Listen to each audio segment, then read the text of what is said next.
हाँ तो नमस्कार दोस्तों, सभी को आदेश प्रणाम श्रीनाथ जी के चरणों में। तो दोस्तों, जो आज की जो वीडियो है ये मैं श्राद्ध के ऊपर बनाने जा रहा हूँ कि श्राद्ध क्या होता है ये भी मैं आपको बताऊंगा, और श्राद्ध क्यों निकालते हैं और कैसे निकालते हैं। तो दोस्तों, पितृपक्ष के जो श्राद्ध निकाले उनके बारे में मैं आपको थोड़ी सी जानकारी बताता चलूँ, क्योंकि बहुत से जातक के सवाल भी है कि गुरुजी अब ये श्राद्ध चल रहे हैं तो हम कैसे निकालेंगे, इनके थोड़े नियम हमें बताएं। तो दोस्तों, जैसे श्राद्ध शुरू हो उस दिन हम सबको जल्दी उठना है और नहा धो के, सबसे पहले औरतों का क्या काम रहेगा दोस्तों, क्योंकि औरत घर की लक्ष्मी है, और जो भी ये जो अमावस्या जो हम निकालेंगे, श्राद्ध निकालेंगे, इनका भोग जल्दी उठ के हमें बनाना चाहिए।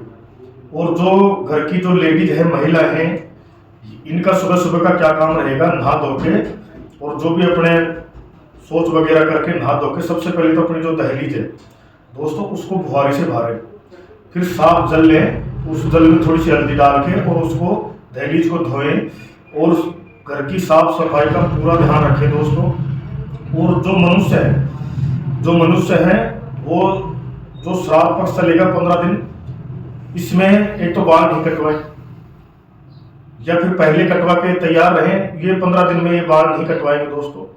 और सफेद वस्त्र धारण करें, सफेद मिठाई लें, सफेद फूल लें और ब्रह्मचार्य का पालन करें। तो ये तो हो गई दोस्तों शुरुआत। फिर रसोई का एक विशेष ध्यान रखें, खासकर जो लेडीजों के भोजन में जो बाल आ जाते हैं दोस्तों, ये एक तरीके की बहुत दरिद्रता होती है, क्योंकि गीता जी में भी बताया कि जो बाल आ जाते हैं दोस्तों वो भोजन करना एक कीचड़ के खाने के समान है दोस्तों। तो उसका विशेष ध्यान रखें।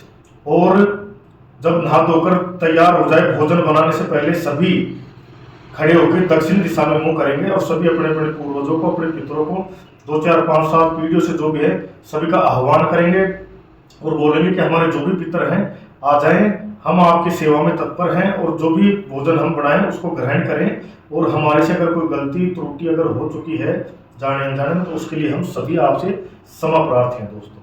फिर भोजन करके क्या करना है कि 15 रोज ये हमें प्याज लहसुन का तो बिल्कुल त्याग करना पड़ेगा दोस्तों। फिर भोजन में हमें क्या करना होगा कि उजड़ा बनता है इसमें, जैसे खीर। और दोस्तों, खीर मैं आपको बताता चलूं, क्योंकि छोटी छोटी जानकारी अगर हम सही सेटिंग से अगर कर लेते हैं तो दोस्तों इनका फल भी हमें बहुत ही ज़्यादा, हमारी सोच से ज़्यादा मिलता है। और अगर कुछ इसमें जाने अनजाने में अगर कुछ थोड़ी बहुत त्रुटि हमसे हो जाती है तो दोस्तों श्राद्ध जो है इस साल में एक बार आता है दोस्तों। तो हमारे पूर्वज भी जो हमारे नए पितर हैं जिनके बारे में हमें पता है, तो उनकी तो हम अमावस निकालते हैं महीने के महीने और भोग लगाते थे, वो तो खुश रहते हैं। लेकिन जो पूर्वज हैं, जो तीसरी चौथी पांचवी पीढ़ी से जो पूर्वज हमारे पितृलोक में है, तो वो दोस्तों सिर्फ 12 महीनों में इस श्राद्ध पक्ष का ही इंतजार करते हैं। और अगर इनमें हम उनको खुश नहीं करते हैं तो दोस्तों इसका हमें दंड भोगना, हम दंड के अधिकारी हैं और हमें वो दंड देके चले जाते हैं दोस्तों। तो प्याज लहसुन का बिल्कुल त्याग करेंगे और खीर बनाएंगे। खीर जहां तक हो तो गौ के दूध की हो, भैंस के दूध की आप बनाओगे तो दोस्तों बनाना ही मत, मैं आपको बता देता हूँ, क्योंकि छोटी छोटी गलतियां, क्योंकि गाय का दूध अमृत के समान माना गया है, तो इसीलिए अगर गौ का दूध अगर हमारे पास उपलब्ध है तो हम उसकी खीर बनाएंगे, हलवा बनाएंगे, पूरी बनाएंगे।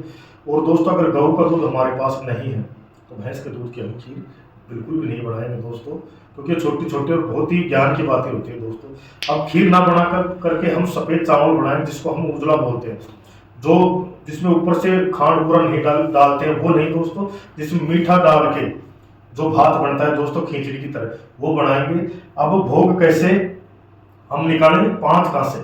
5 कासे कैसे, जैसे हमने पूरियां बना लिए और खीर हलवा बना दिया, तो दोस्तों 5 पूरी रखेंगे, एक थाली में तो रखेंगे 4, और 5वां जो भोग लगेगा उसका मैं थोड़ा विशेष बताऊंगा अभी आपको। जैसे 4 भोग हम, जैसे पूरी बना ली 4, खीर बना ली, हलवा बना लिया, तो 4 पूरियों पे वो थोड़ा थोड़ा सामान रख लेंगे। लेकिन दोस्तों पूरी के नीचे हमें क्या करना है कि एक जो तुरई होती है, तुरई जैसे जिसको हम देसी भाषा में गिलकी भी बोलते हैं, और अगर ये भी नहीं समझते हम दोस्तों, तोरू जो घी की तरह हरी सब्जी आती है, उसके पत्ते हमें लेने बहुत जरूरी हैं दोस्तों। और बहुत सी जगह दिक्कत क्या होती है, जैसे गाँव में तो ये पत्ते मिल जाते हैं, अगर कोई मेरा दोस्त मेरा जाता कोई सिटी से देख रहा है, अगर वो शहर में रहता है और ये पत्ते अगर उसको ना मिले तो दोस्तों हम जो नागर पान होते हैं, जिसको बीड़ा हम बोलते हैं, पान खाते हैं, देवताओं को भी चढ़ते हैं। जैसे मैं आपको बताता चलो, ये मैंने बजरंगबली को चढ़ाया था, ये बीड़ा पान का पत्ता जिसको बोलते हैं।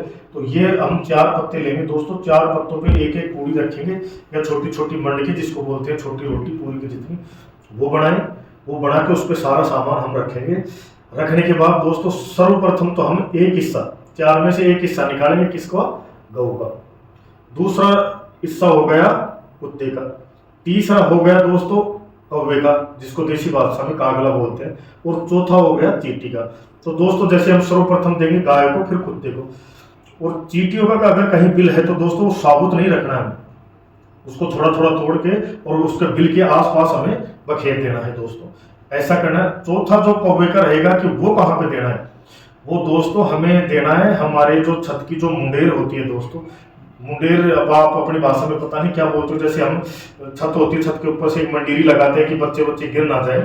तो दक्षिण दिशा की जो मुंडेर है उस पर हमें रख के, और दोस्तों एक दीपक जरूर जलाना है, एक 1-1.5 हाथ दूर दीपक जलाएंगे और वो कौवे के लिए रख देंगे दोस्तों। अब जो 5वां भाग मैंने बताया था दोस्तों, अगर जैसे पड़वा है, दोज है, तीज है, जिसका नाम हमें पता है कि हमारा पापा या भाई बंधु कोई भी गया हो, उसके नाम की घर में हम दक्षिण दिशा में अगर हमें पितर को बिठा रखा है, पितर का स्थान दे रखा है, तो उस स्थान पे हम जोत लेंगे और जोत लेके उसके नाम का हम भोग लगाएंगे। और दोस्तों ये जो भोग लगेगा, भोग लगने से पहले क्या है, जैसे हमने थाली सजा ली, सजाते ही ऐसे जल हाथ में लेंगे दोस्तों। ये जो जल मैं आपको बता रहा हूँ, ऐसे हाथ में ले लिया, ऐसे लेके, और उस भोजन के चारों तरफ जल की हम कार लगाएंगे।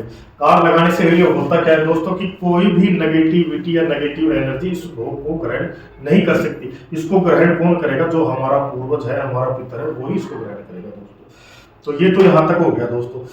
अब जिसका श्राद्ध, जैसे इस 15-16 दिनों में 11 को, जिसको एकादशी और 14 बोलते हैं, तो 14 को और 11 को अगर जिसका भोग आता है, तो दोस्तों उस दिन भोग हमें नहीं लगाना। क्यों नहीं लगाना? क्योंकि अन्न का जो दान होता है 11 को और 14 को मान्य नहीं है दोस्तों।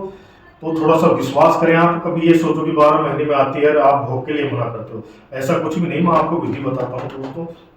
11 वाले तो 12 को निकालेंगे, और जो 14 वाले हैं वो अमावस को निकालेंगे भोग। तो ये दान नहीं बताएगा, तो ये भोग ऐसे निकालेंगे। और जब लास्ट में जब भोग निकालेंगे, तो दोस्तों मैं बताता चलूं, एक एक बात ध्यान से सुनना।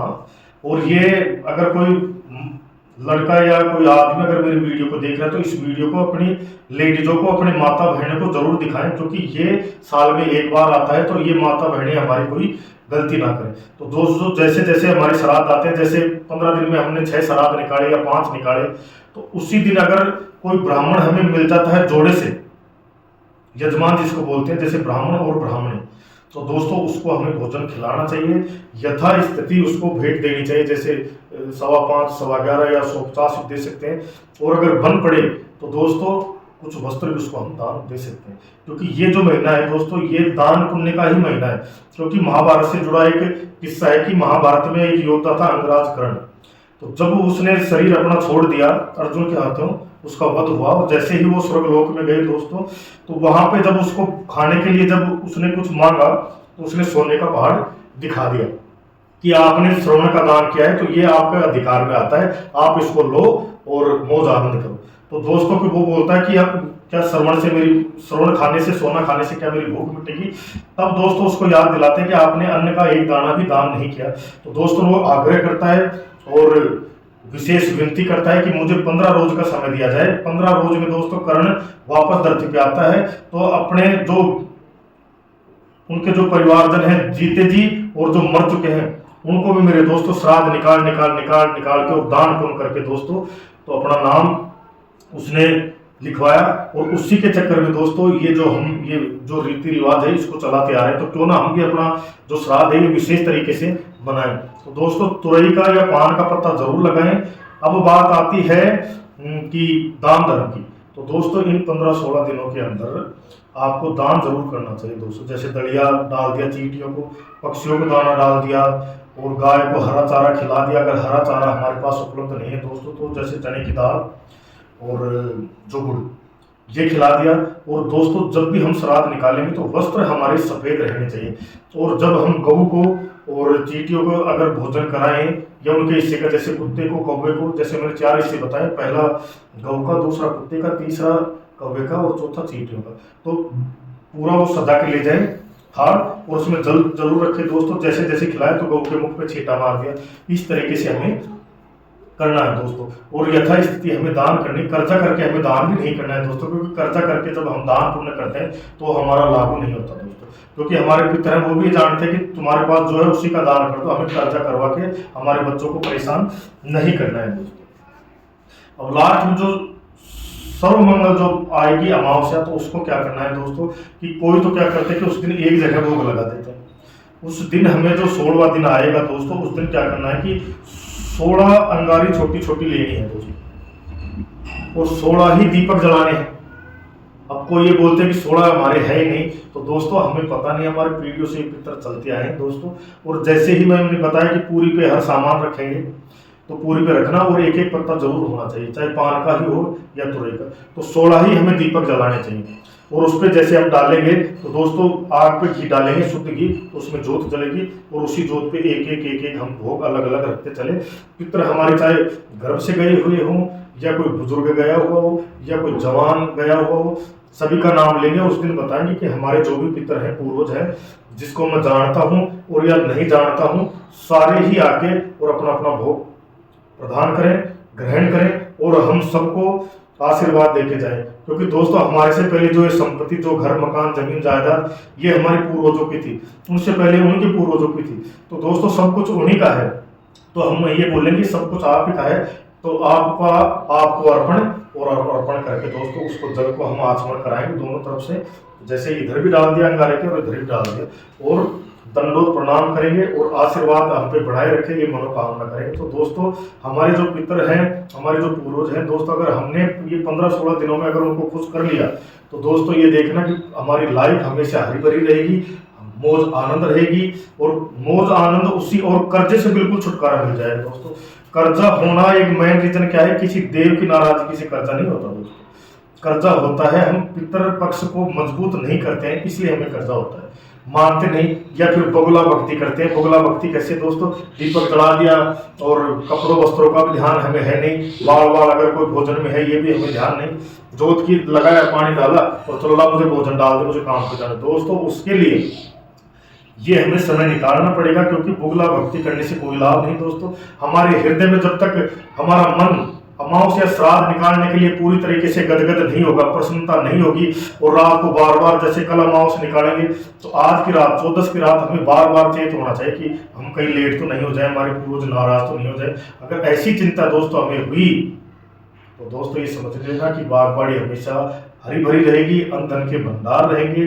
और मैं भी मेरी तरफ से ये जो अखंड जोत चलती है इसकी तरफ से आग्रह करूंगा, आप लोगों के लिए दुआ करूंगा, विनती करूंगा गुरु महाराज से कि आपका पितृपक्ष मजबूत रहे और घर में मौज आनंद बनी रहे, दया दृष्टि सभी कुल देवताओं के और पूर्वजों के हम पे बनी रहे। इसी के साथ इस वीडियो को विराम देता हूँ। सभी को आदेश प्रणाम, जय श्री राम।